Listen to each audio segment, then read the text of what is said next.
Okay, so in last lecture we have covered the general method, है ना, general method to find the particular integral of given linear differential equation. ठीक है, so I quickly repeat this. So this is your any given linear differential equation, phi of d times y is equal to f of x. ठीक है, and the general method is totally depend on nature of this phi of d. मतलब आपको बस phi of d देख के ही समझ में आ जाता है कि whether we can apply general method or not to solve or to find the solution of given differential equation. ठीक है, तो कौन कौन से phi of d के लिए आप general method अप्लाई कर सकते हो. तो फर्स्ट क्या है, that phi of d may be of this type, d plus or minus m, या we can say d plus m or d minus m, है ना. सेकंड क्या है, you can take product of two factor. Okay, you can take product of two factor means what, d minus m1 into d minus m2, या आप sign plus और minus ले सकते हो. ओके, सो वही मैं रख देता हूँ, you can consider here plus और माइनस, या simply here you can take the product of two factor. And जो थर्ड केस है about this phi of d, where you have to consider either d square, d cube and so on. So these are the only cases, or these are the only values for values of phi of d where you can apply this general method. या simply last में या initial मैंने आपको statement दिया था, this phi of d is totally, this method is totally depend on nature of the phi of d. In a similar way, now we have to consider a statement for this shortcut method. ठीक है, so just 1 minute, let me erase everything. And now for the shortcut method, as far as this method is concerned, this is one of the important method in this unit. Okay, आप consider कर सकते हो कि 50 to 60 या 60 to 70% part या 60 to 70% questions actually आपको shortcut method से solve करने. ठीक है, तो ये मेजर टॉपिक है. ओके, लेंथी भी टॉपिक है, it takes around 2-3 lectures just to complete this one method, है ना. बट इसके आगे जो टॉपिक आने वाला है, Cauchy's linear differential equation and Legendre's linear differential equation, which is totally depend on the shortcut method. तो shortcut method exam point of view से भी ज़्यादा इंपॉर्टेंट है. अगर आप यूनिट का कंटेंट देखते हो तो यूनिट के कंटेंट में भी सबसे ज़्यादा शॉर्टकट मेथड के ही क्वेश्चन है. ठीक है, तो और अंडरस्टैंडिंग के लिए भी ईजी है. Okay, the major difference between the general method and shortcut method is what, as this word itself tells you everything. ये जो मेथड है, इस मेथड में कहीं पे भी ना इंटीग्रेशन आने वाला या ना कोई और फॉर्मूले आने वाले, फॉर्मूले और कैसे और कोई इंटीग्रेशन डेरिवेटिव का पार्ट नहीं आने वाला. थोड़ा बहुत डेरिवेटिव का पार्ट है, but this method is actually free from integration. और जैसे आपको समझ में आता है कि मेथड में कहीं पे भी इंटीग्रेशन नहीं है, इट सेव्स योर टाइम, है ना. जैसे जनरल मेथड में आपको पता है, जनरल मेथड का जो फॉर्मूला था e raised to ax f of x e raised to minus ax, है ना. तो ये सॉल्व करने में ही आपका सबसे ज़्यादा टाइम जाता है. अगर आपके मेथड में कहीं पे इंटीग्रेशन ही नहीं है, so with in 2-3 steps you will get that final solution. That's why this मतलब generally students prefer this method to solve the given differential equation, because this method is free from integration. कहीं पे भी आपको integration का use नहीं करना है. ठीक है, okay, so that is the major difference between general and shortcut. And second difference is what, this method is totally depend on nature of f of x. Means what, आपको पता है कि linear differential equation का form क्या है, phi of d times y is equal to f of x. This is the linear differential equation. General method actually phi of d के ऊपर depend है, but if you compare that method with the shortcut method, then this shortcut method is totally depend on this f of x. आपको बस right side में देखना है क्या है. ओके, वो फंक्शन देख के ही आपको समझ में आ जाएगा whether you can solve that differential equation by using shortcut method or not. Okay, तो ये सारे ऐसे मेथड्स है ना कि आपको देख के समझ में आता है कि कौन सा मेथड से सॉल्व होगा. But still after that third method I will take one lecture on how to identify the better method or best method, okay, to solve the or to find the solution of given differential equation. ठीक है, so this is first statement. ये जो method है, या आपको f of x, this method is totally depend on your f of x. ठीक है, now तो कौन कौन से फंक्शन के लिए आप शॉर्टकट मेथड का यूज कर सकते हो, क्योंकि depend on nature of the f of x, तो there are some specific types of f of x, okay, for which you can apply this shortcut method. तो कौन कौन से f of x के लिए आपको ये मेथड यूज करनी है. तो ये मैंने ऑलरेडी यहाँ पे दिया ही है। Okay, so only for this F of X और only for this functions you can apply this shortcut method. ठीक है, तो कौन कौन से फंक्शन है आप लिस्ट में चेक करो। वन इज व्हाट, आप एक्सपोनेंशियल फंक्शन के लिए शॉर्टकट मेथड अप्लाई कर सकते हो। सेकंड इज व्हाट, आप ए रेस टू एक्स, वो नहीं है शायद यहाँ पे, आप ए रेस टू एक्स और ए रेस टू माइनस एक्स के लिए भी शॉर्टकट मेथड अप्लाई कर सकते हो। आप साइन फंक्शन के लिए भी शॉर्टकट मेथड अप्लाई कर सकते हो, बट उसमें भी कंडीशन है, sine of A X plus B function के लिए ही आप अप्लाई कर सकते हो। You cannot apply this method for sine X square, क्योंकि यहाँ पे डिग्री 1 नहीं है। Okay, you cannot apply this method for sine X square. तो sine of A X plus B के function, cos of A X plus B के function, also you can consider hyperbolic function means sin hyperbolic of ax plus b, also you can consider cos hyperbolic of ax plus b। Fifth में क्या है, fifth में you can also apply this method for product function। okay, so consider product of two function in which one function is exponential, या compulsory आपको एक function exponential चाहिए, and second function is any value, any other function, it is just the other function. मैंने यहाँ पे नीचे explain भी किया, अदर फंक्शन में सम फंक्शन ऑफ एक्स। ठीक है, सिक्स्थ केस क्या है, again it is a product of two function in which one function must be X and second function is any other function. ठीक है, so only for this 6 cases और only for this 6 functions you can apply this shortcut method. Okay, तो क्या क्या अभी आपको मैंने explain किया है कि how you differentiate shortcut method from general method. General method आप फाई ऑफ डी से चेक करते हो, बट शॉर्टकट मेथड आपको एफ ऑफ एक्स से चेक करनी है। ओके, सेकंड मैंने आपको एक्सप्लेन किया कि कौन कौन से फंक्शन के लिए आप शॉर्टकट मेथड का यूज करने वाले हो, so only for this functions. Okay, इसके बाहर अगर कोई भी फंक्शन आ जाता है, it means you cannot apply और you cannot solve for example by using shortcut method. For example sine X square अगर फंक्शन आ जाता है तो in that case you cannot apply this shortcut method. ठीक है, अभी थर्ड पार्ट क्या है, चलो आपको अभी ये तो समझ में आ रहा है कि कौन कौन से फंक्शन के लिए शॉर्टकट मेथड का यूज करना है। ओके, बट कैसे करना है that I will explain you directly from this table. ठीक है, so this table gives you all the formulas related with the shortcut functions. तो this are your shortcut functions, जिनका आपको हर एक फंक्शन के ऊपर हमें बेसिकली एग्जांपल्स कंसिडर करने। So it around take 2-3 lecture just to complete this whole table. 9 formulas are there, तो उनको कंप्लीट करने में उतना टाइम जाएगा। ठीक है, so today we will only discuss this first 6 cases।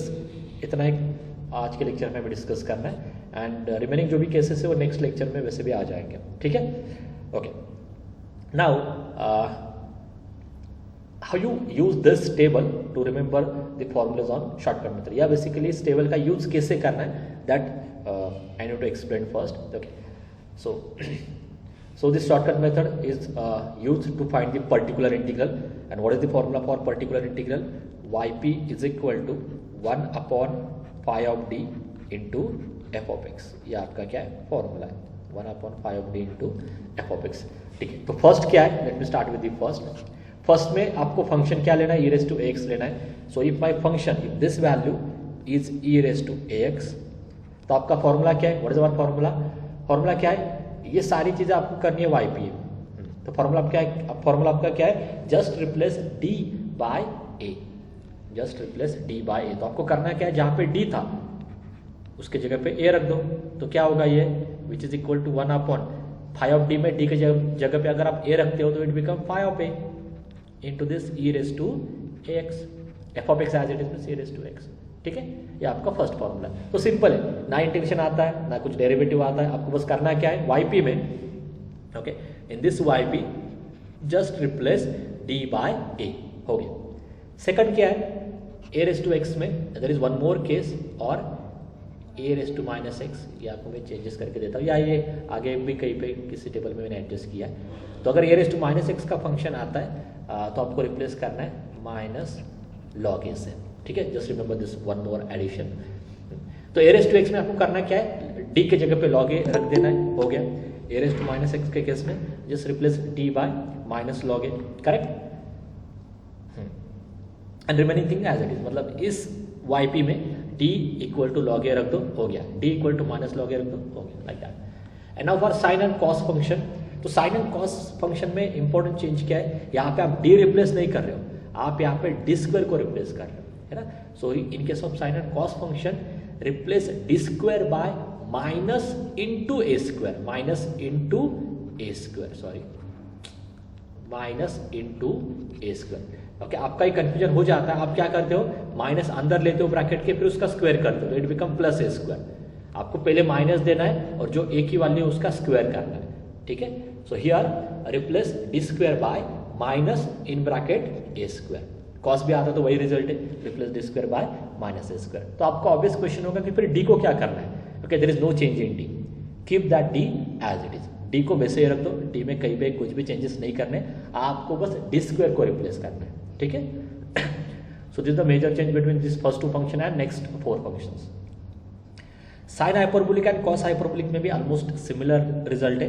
इन दोनों केस में भी आपको डी स्क्वायर को रिप्लेस करना है ए स्क्वायर से, है ना, प्लस ए स्क्वायर से। यहाँ पे माइनस है तो यहाँ पे प्लस ए स्क्वायर है। So that is all about the formula part, आधा तो पार्ट हो गया। ओके, अब यहाँ पे प्रॉब्लम क्या है बेसिकली, ओके, तो आपको ये जो लास्ट कॉलम है इसका इंपॉर्टेंस समझ में आएगा। प्रॉब्लम क्या है, फॉर एग्जाम्पल अगर मैं phi of d minus one लेता हूँ, ठीक है, और मैं d इक्वल टू 1 पुट करता हूँ, तो देखो क्या होगा।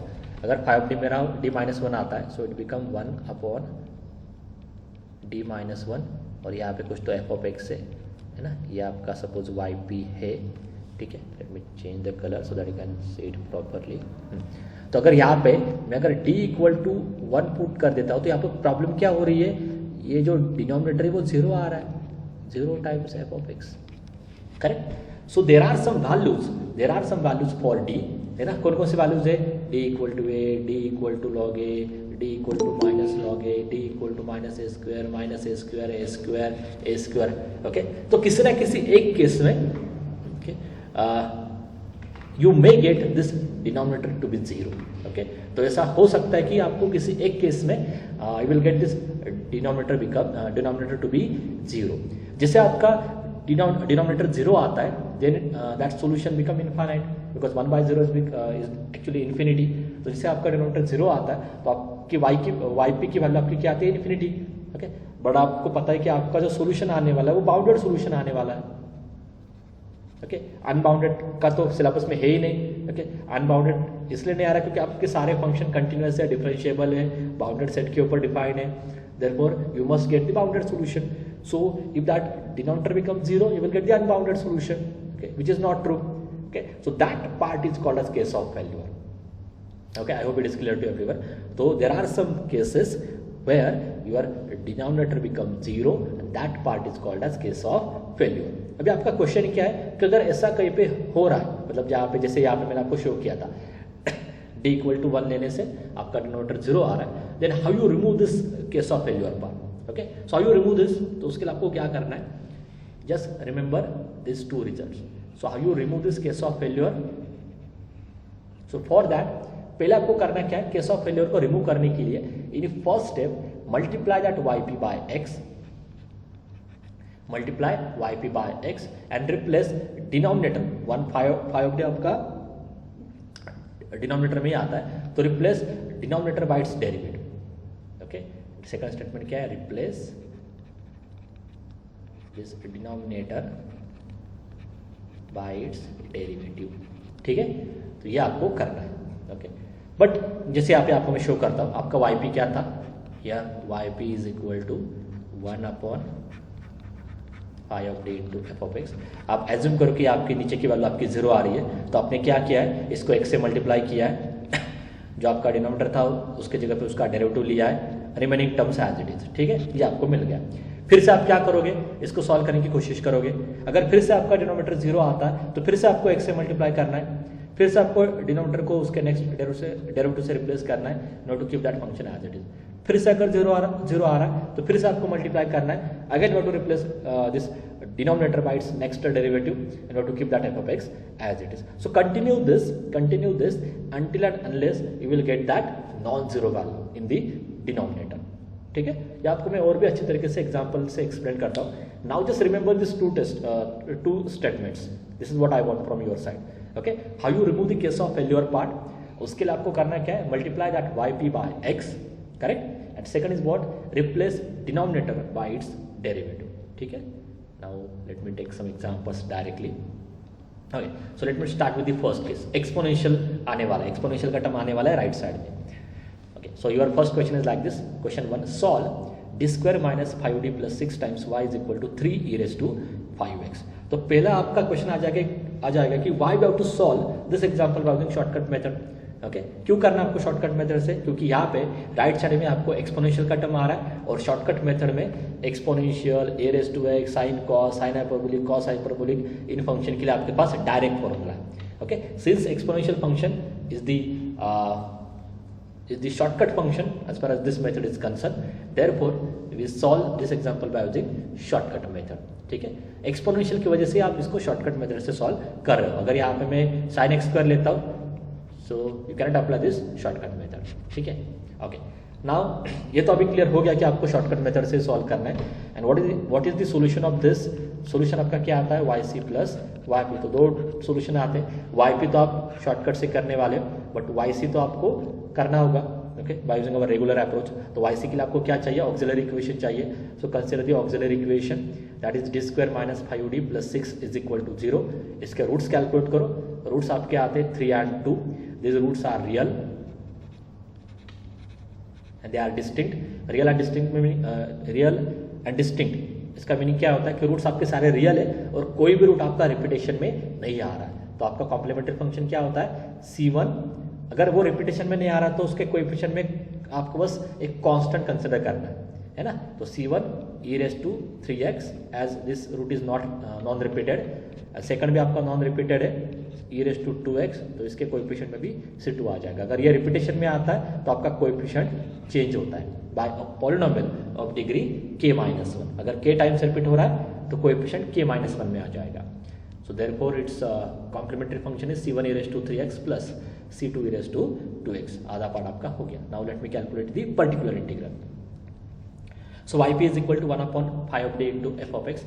Phi of d को replace करो. What is the value of phi of d? d square minus phi of d plus 6. And what is your f of x? 3 e raised to 5x. Now we know that this 3 is constant. आपको पहले ही पता है कि 3 आपका constant है. So take that constant outside to this particular integral. So this can be written as 3 into 1 upon d square minus 5d plus 6 multiplied by e raised to 5x. Okay, और आपको पहले पता है कि एक्सपोनेंशियल के लिए आपके पास एक फॉर्मूला है. Okay, so by shortcut method as this function is exponential, आपको क्या करना है? d को रिप्लेस करना है बाय a से, बट a की वैल्यू क्या है? 5. d को रिप्लेस करना है a से, बट a की वैल्यू क्या है? 5. तो क्या करना है नेक्स्ट स्टेप में? बस d के जगह पे 5 रख दो. रिमेनिंग टर्म्स आपको as it is copy paste करने हैं. ठीक है, so this become 3 into 1 upon 5 square minus 25 plus 6 into e raise to 5x. तो d के जगह पे 5 रख दो. रिमेनिंग टर्म्स आपको as it is copy paste करना है. So this become 3. d के जगह पे मैंने 5 कंसिडर किया है. This is 25 and this as it is e raise to 5x. Solve करो. Now since this value is non zero, ये नॉन जीरो है. अगर जीरो आता तो it become the case of failure. Okay, so since it is non-zero, your final answer is e raised to 5x by 2. आप देखो कितने quickly आपको yp मिल रहा है. प्रीवियस मेथड से ओके आपको पहले वो इंटीग्रेशन सॉल्व करना है, तब जाके आपको वो yp मिल रहा था. That's why this method has tremendous application to solve the और to find the solution of the differential equation, given differential equation. Okay, and now just add yc and yp, that gives you the final solution. ठीक है, so this is your first question. Is there any doubt up to this part? कुछ doubts है? Yes? Any doubt? Okay, आप चाहो तो directly बोल सकते हो. No need to type in chat box also. Okay, doubts है तो आप मुझे वहीं पे स्टॉप करो, कोई प्रॉब्लम नहीं. Now let me take the one more question. So question 2 is like this. d2y by dx square plus 4 times dy by dx plus 3y is equal to e raised to minus 3x. Again here you can see on RHS you will have the exponential function, इसलिए ये भी problem आपको shortcut method से ही करना है. ठीक है, but solution में yc और yp आता है, तो पहले आप yc कैलकुलेट करो. Okay, that is the complementary function calculate करो. बट कॉम्प्लीमेंट्री फंक्शन के लिए आपको ऑक्सिलरी इक्वेशन चाहिए, that is phi of d equal to 0 का टर्म आपको लेना है. बट फाई ऑफ डी के लिए आपको पहले डिफरेंशियल इक्वेशन डी में कन्वर्ट करना है. For that just put d equal to d by d x. So this become d square plus 4d plus 3 in bracket y is equal to e raised to minus 3x. And now consider the auxiliary equation. What is your auxiliary equation? d square plus 4d plus 3 is equal to 0. इसके roots calculate करो. Those roots are minus 3 and minus 1. Again, these roots are actually real and they are distinct. ठीक है. So your complementary function is what? Your complementary function is c1 e raised to minus 3x, ठीक है, plus c2 e raised to minus x. तो ये हो गया आपका complementary function. Now particular integral. Particular integral का फॉर्मूला क्या है? yp is equal to 1 upon phi of d into f of x. तो phi of d की वैल्यू क्या है? d square plus 4d plus 3 है ना. This is the value of phi of d and f of x की value क्या है? e raised to minus 3x. Put करो. That I will take it next slide. So we will get this. And by shortcut method क्या है? Exponential के लिए shortcut method क्या है? d को रिप्लेस करो a से, बट a की वैल्यू क्या है यहाँ पे? -3. तो आपको बस करना है क्या है? d की जगह पे -3 रख देना है. So this become -3 square plus 4 into -3 plus 3 e raised to minus 3x. अगर आप इसको आगे कैलकुलेट करते हो ना तो आपको प्रॉब्लम समझ में आएगी. Now this is actually 1 upon 9 minus 12 plus 3 e raised to minus 3x. तो यहाँ पे आप देखो आपका जो डिनोमिनेटर है वो 0 आ रहा है. अगर आप d इक्वल टू -3 पुट करते हो ना, that denominator become 0. Therefore it is a case of failure. Okay, so I you remove this case of failure part. क्या आपको मैंने रिजल्ट दिया था? आपको करना है क्या है? जो आपका yp है उसको मल्टीप्लाई करो पहले x से, दैट इज योर स्टेप 1 है ना. एंड सेकंड स्टेप क्या है? Replace denominator by it's derivative. ठीक है, तो यहां पे क्या होगा? इक्वल टू है ना, yp इज इक्वल टू. आपको पहले x से मल्टीप्लाई करना है. इसमें प्रॉब्लम है ना, या इस पर्टिकुलर इंटीग्रल में 0 हो रहा था, तो इसको पहले x से मल्टीप्लाई करो. करेक्ट. जो आपका डिनोमिनेटर है उसको रिप्लेस करो उसका डेरिवेटिव से. सो इट बिकम 2d प्लस 4 है ना, और remaining terms as it is e raised to minus 3x as it is. ये हो गया आपका केस ऑफ फेल्यूर का पार्ट. ठीक है. हाँ, फिर से आपको करना क्या है? Now since on RHS right side में एक्सपोनेंशियल फंक्शन है, सो बाय शॉर्टकट मेथड आपको d इक्वल टू क्या पुट करना है? -3. d equal to a put करना है. फिर से d इक्वल टू -3 पुट करो. Now this become x upon 2 into -3 plus 4 e raised to minus 3x. अब ये नॉन जीरो वैल्यू है ना. Now this is non zero value, that is -x/2 e raised to minus 3x. ये आपका final answer है. मैं आपको दिखा था 1 by 1. ये 0 आ रहा था नीचे, therefore is a case of failure. तो आपने क्या किया? x से मल्टीप्लाई किया और डिनोमिनेटर को रिप्लेस किया बाय इट्स डेरिवेटिव. ओके, और नाउ अगेन आपको इसके आगे सॉल्व करना है, बट इसके आगे सॉल्व करने के लिए राइट साइड में एक्सपोनेंशियल का फंक्शन है. सो बाय शॉर्टकट मेथड आपको d को -3 से रिप्लेस करना है. तो रिप्लेस करो. अब ये वैल्यू नॉन जीरो आ रही है. नॉन जीरो मतलब वही आपका फाइनल आंसर है, that is -x/2 e raised to minus 3x.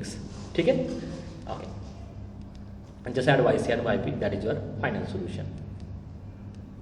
Okay, ये एक रिजल्ट है. This is just the formula कि जो आपको ऑनलाइन या MCQ में ज़्यादा इंपॉर्टेंट है.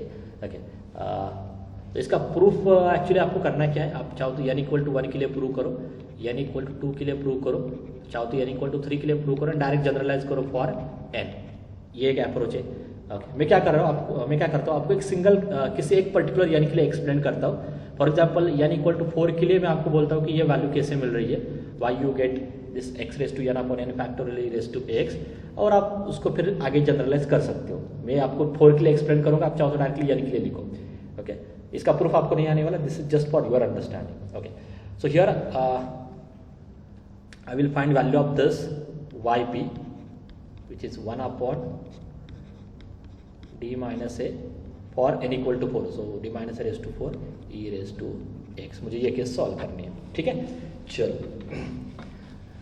हाँ, now since on RHS you will have this exponential function, so by shortcut method आपको करना क्या है? d को रिप्लेस करना है a से, है ना. ये जो x का कोएफिशिएंट है वो, तो जैसे आप d इक्वल टू a से रिप्लेस करते हो, ये नीचे 0 आने वाला है. Therefore it is a case of failure.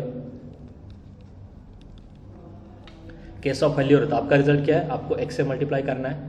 Since it is a case of failure, so multiplied by x. और जो नीचे का टर्म है या that is your phi of d, replace that phi of d by its derivative, तो यहाँ पे d minus a raise to 4, it's like x raise to 4, and x raise to 4 का डेरिवेटिव क्या आता है 4x cube, so it is 4d minus a cube and remaining terms as it is. ठीक है, let me add quickly. Okay, and now again RHS में exponential का function है, तो आपको फिर से क्या करना है, शॉर्टकट मेथड का यूज करना है. So by shortcut method d equal to क्या करो, a पुट करो. अगर आप d equal to a put करने की कोशिश करते हो नीचे 0 आने वाला है, सो again it is a case of failure, है ना, again it is a case of failure. तो आपको करना क्या है, फिर से x से मल्टीप्लाई करना है, so it become x square multiply by नीचे आएगा उसका derivative that is 4, and x cube का डेरिवेटिव क्या आता है 3x square, so 3x square d minus a square and remaining terms as it is. फिर से राइट साइड में एक्सपोनेंशियल का टर्म है, राइट साइड में एक्सपोनेंशियल का टर्म है, तो आपको शॉर्टकट मेथड से जाना है. सो बाय शॉर्टकट मेथड आपको क्या करना है, d equal to A put करना है, बट अगर आप d equal to A put करते हो ये 0 आ जाएगा, so again it is a case of failure. तो करना क्या है, x से मल्टीप्लाई करना है, it become X raise to 4, नीचे आ जाएगा उसका derivative that is 4 3x square का derivative 2x d minus A, remaining terms as it is. फिर से राइट साइड में एक्सपोनेंशियल है, तो बाय शॉर्टकट मेथड आपको d इक्वल टू ए रख देना है. ठीक है, d इक्वल टू ए रखते तो 0 आ जाएगा, again this is the case of failure. So आपको क्या करना है, x से मल्टीप्लाई करना है, नीचे आएगा उसका derivative that is 4 3 2 and d minus A का डेरिवेटिव आएगा 1, remaining terms as it is. अभी यहाँ पे इसके आगे कहीं पे d है ही नहीं, d है ही नहीं मतलब that is your final answer. जैसे d चला जाता है या जैसे d आपका रिमूव हो जाता है that will be your final answer. So this I can write it as x raise to 4 4 3 2 1 is actually 4 factorial e raise to ax. तो मैंने 4 के लिए स्टार्ट किया था, तो मेरा आंसर क्या आ रहा है, x raise to 4 upon 4 factorial e raise to x. आप n के लिए लिखो, तो n के लिए आपका आंसर क्या आएगा, x raise to n upon n factorial e raise to ax.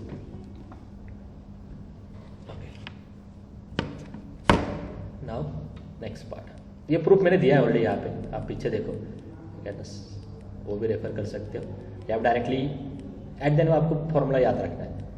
तो अगर आपको समझ में आ रहा है तो no need to prepare that formula. And now case 2 है ना, केस 2 आपकी बेसिकली क्या है, if your function is of this type a raise to x और a raise to minus x. अगर a रेस टू x का function है तो आपको d को रिप्लेस करना है log a से, है ना. अगर a raise to minus x का फंक्शन है तो आपको d को रिप्लेस करना है माइनस log a से. ठीक है, so will directly take one example. So your first question is like this, solve d raise to 4 minus 4d cube plus 6d square minus 4d plus 1 times y is equal to 2 raise to x.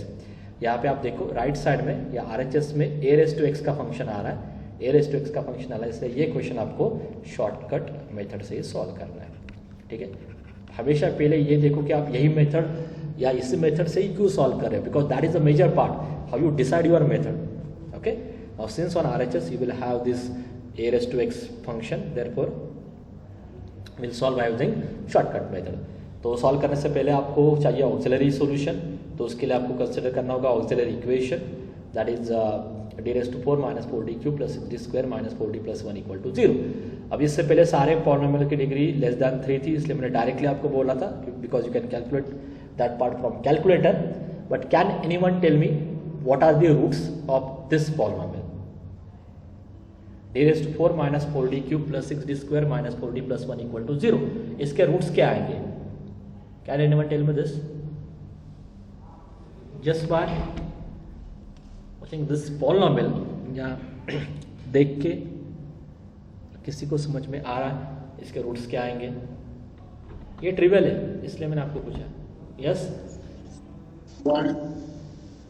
Only one, एक ही root है. हाँ अजून बघतोय, 1 minute.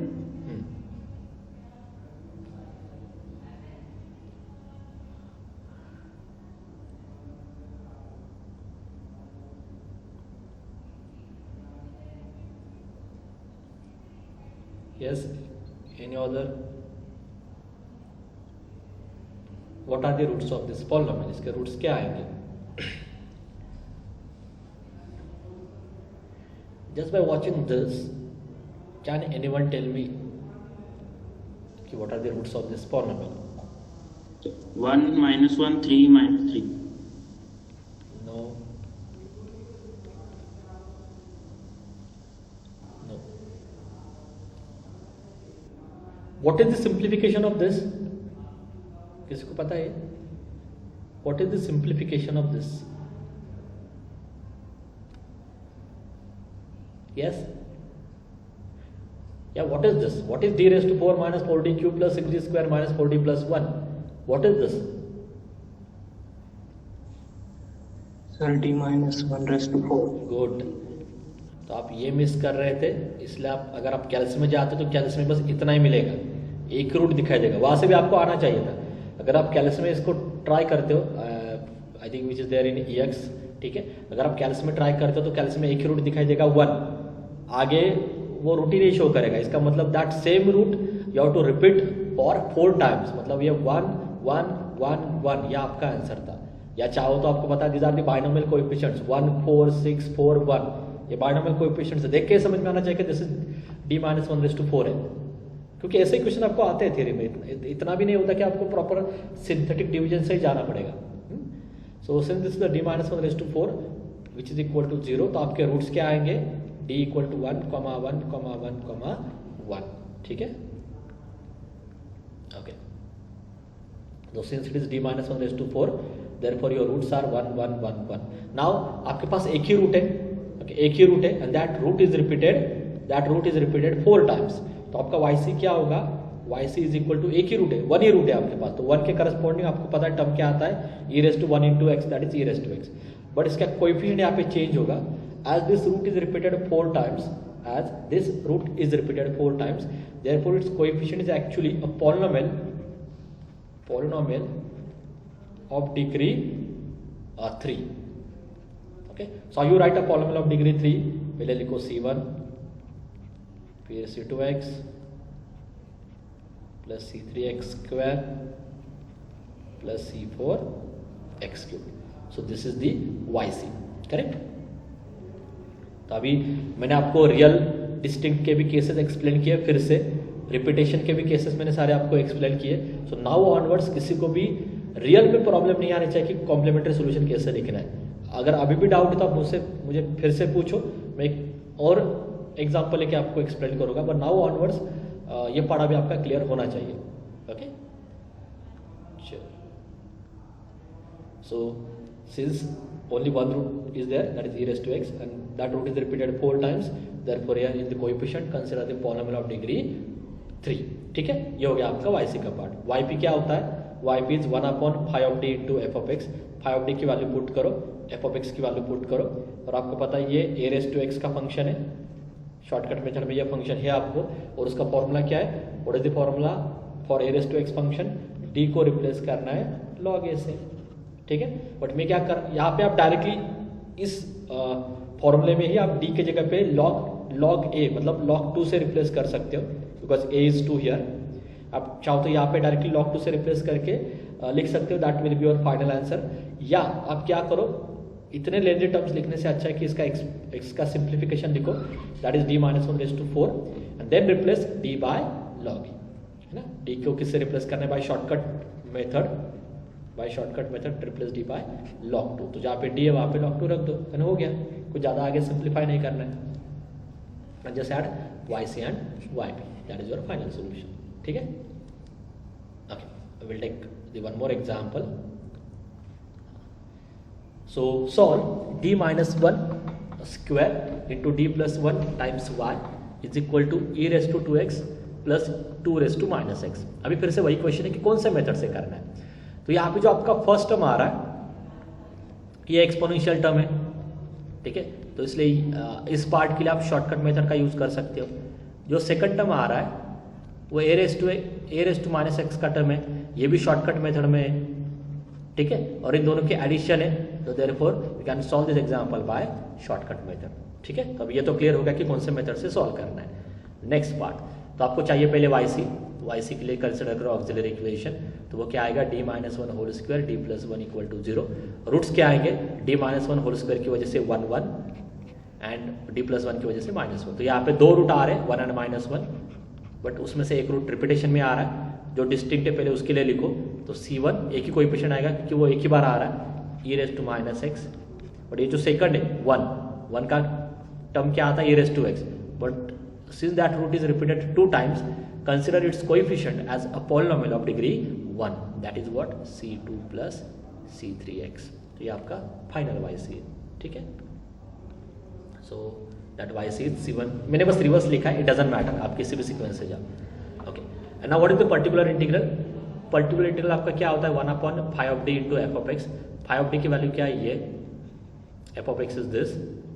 Okay, आप पहले क्या करो, with this plus sign separate this particular integral, so this can be written as 1/d minus 1 whole square d plus 1 times e raised to 2x, 1/d minus 1 whole square d plus 1 times 2 raised to minus x। Okay, हाँ, अभी जो आपका first term है, can anyone tell me how you solve this first yp, how you solve this second yp, क्या क्या changes करने हैं, इसमें क्या पुट करना है, d इक्वल टू वॉट, और सेकंड में क्या करना है। Can anyone tell me this, for the first yp you need to replace d by what, and for the second yp you need to replace d by what, बोलो। yes anyone, बोलो, at least wrong आता तो आने दो, but at least से it. So for first d by 2. For first d by 2 and for second Log 2. log 2। Anyone want to comment on this? Anyone? Is this correct or is this wrong? Anyone want? Second minus log 2. हाँ, okay, so it is almost correct, but मैंने आपको क्या बोला था कि अगर a raise to x आता है तो आपको log a से रिप्लेस करना है, बट अगर a raise to minus x आता है तो आपको माइनस log a से रिप्लेस करना है। Okay, so it is almost correct. Okay, so for this second term you have to replace d by minus log a। तो आप चेक करो नेक्स्ट स्टेप में, जहाँ पे फर्स्ट टर्म में d के जगह पे 2 दिखाई देगा, सेकंड टर्म में d के जगह पे -2 log 2 दिखाई देगा। तो मैंने शायद हाँ रेड कलर से हाईलाइट किया, ठीक है। जितना हो रहा है उतना सिंप्लीफाई करो, तो मैंने कुछ ज़्यादा नहीं किया है, and just add YC and YP हो गया, ठीक है। ओके, तो जनरली आपको ऐसे, जो लास्ट एग्जांपल था ना, ऐसे एग्जांपल्स आपको आते हैं। I will show you again, क्योंकि इसमें क्या हो रहा है, कि there is a combination of 2 different cases. ये फर्स्ट केस है, ये सेकंड केस है, इन दोनों का कॉम्बिनेशन आपको आ रहा है। तो जनरली आपको ऐसे एग्जाम्पल्स आते हैं। जैसे आपकी थर्ड केस हो जाएगी, एक और फंक्शन ऐड होगा 2x + 4। ओके, सो जनरली आपको एग्जांपल्स ऐसे आते हैं जिनमें फर्स्ट, सेकंड, थर्ड, फोर्थ तक, या जितने भी केसेस आपको सिलेबस में, उन केसेस का कॉम्बिनेशन आपको होता है, ठीक है। Okay, so I think here will stop, है ना। जो थर्ड केस है साइन एंड कॉस की केस, वो मैं नेक्स्ट लेक्चर में लेता हूँ, because it takes some time, है ना। ये जो केस है that I will take on next lecture. Okay, कितना टाइम है और, ओके।